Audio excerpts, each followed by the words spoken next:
નમસ્કાર ખેડૂત મિત્રો, હું છું આપનો મિત્ર ભાર્ગવ ત્રિવેદી.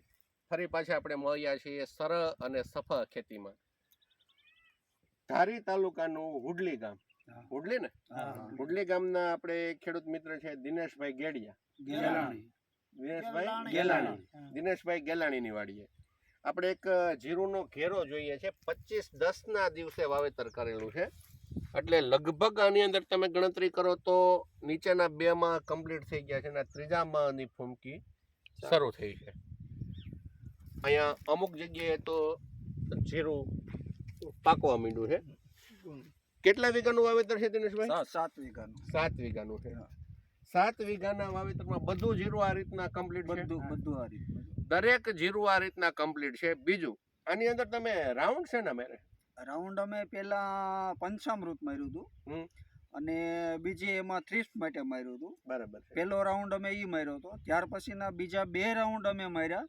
ઈ પુષ્કર ને માહીનું માર્યું હતું. પુષ્કર, હા, 2 ડોઝ પુષ્કરના 2 ડોઝ. પુષ્કર માહી તો એની પછી માર્યું છે ને? નહીં, પુષ્કર હારે 1 રાઉન્ડ માહીનો માર્યો હતો. પુષ્કર ને માહી મિક્સ. બરાબર છે. અને ત્યાર પછી અમે જ્યાં સમર્થ છે ફૂગ માટે અમે આ સમર્થ નો રાઉન્ડ 2 માર્યા. 2 રાઉન્ડ. 2 રાઉન્ડ સમર્થ ની સાથે માહી પણ અમે રાઉન્ડ માર્યા છે. આ 2.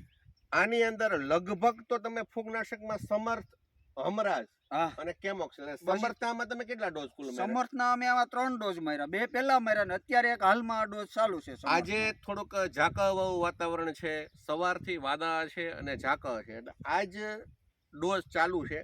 આ ડોઝની અંદર એક પંપની અંદર 30 થી 40 ml સમર્થ સાથે માહી અને સ્ટીકરનો સ્પ્રે શરૂ છે. આ જીરુની અંદર આપણે ઘણી જગ્યાએ જોઈએ છીએ કે ભાઈ પાણીને લીધે અમુક જગ્યાએ સૂકો જે શરૂ થયો હતો ને એ 1 કે 2 છોડ સુકાઈને સૂકો અટકી ગયેલો છે. આ પાવર છે સમર્થનો.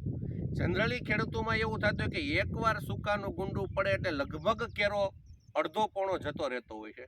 અહીંયા તમે ક્યાંય નવા છોડની અંદર કોઈ પણ જાતની અસર દેખાતી નથી. અને આ જીરુની અંદર લગભગ ફૂગનાશકમાં સમર્થ 1 ડોઝ તમે એક પેલો હમરાજનો મારેલો. હમરાજ એટલે જે આપણે કેડિયમ ક્રોપ કેરનો થાઇફિનોટ મિથાઇલ 70% આવે છે એનો 1 ડોઝ મારેલો. બાકી ખાલી 3 ડોઝ સમર્થના મારેલા છે. અને આ ગીર વિસ્તાર એટલે કે ધારી તાલુકાનું ગામ છે કે જ્યાં બીજા વિસ્તાર કરતા એવરેજ તમારે ઝાકળ અને પાણી જમીનમાં વધારે હોય છે.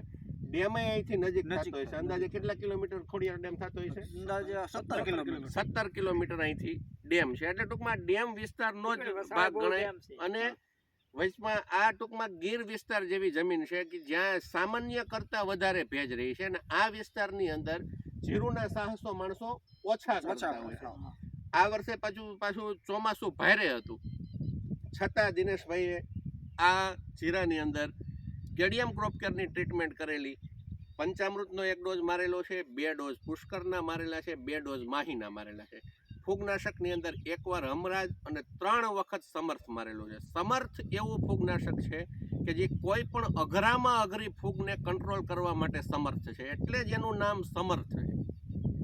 1 પંપની અંદર. અને અત્યારમાં ખાસ જ્યારે આવું ઝાકળવાળું કે વાદળછાયું વાતાવરણ થાય ત્યારે ખેડૂત ભાઈઓને મારી એક નમ્ર વિનંતી છે કે આવી પરિસ્થિતિમાં કોઈ પણ જાતના અખતરા કરવા કરતાં 1 પંપની અંદર 30 ml સમર્થ